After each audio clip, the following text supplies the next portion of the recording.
What's common investing in a real estate, private equity, hedge fund, commodities, infrastructure, or antique furnitures, old wines, vintage cars? Well, these are alternative investments. Compared to the traditional investments of debt and equity, alternative investments have some problems. They are less liquid, there is less regulation and therefore less transparency.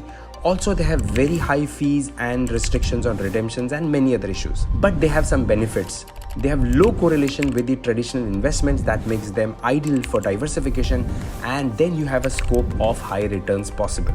But here's the catch. Not all alternative investments have very tight restrictions. Therefore, you cannot rely on their performance alone because there is lack of transparency. Hence, you should invest only a small portion of your overall portfolio in alternative investments. Overall, they have very high risk and high returns.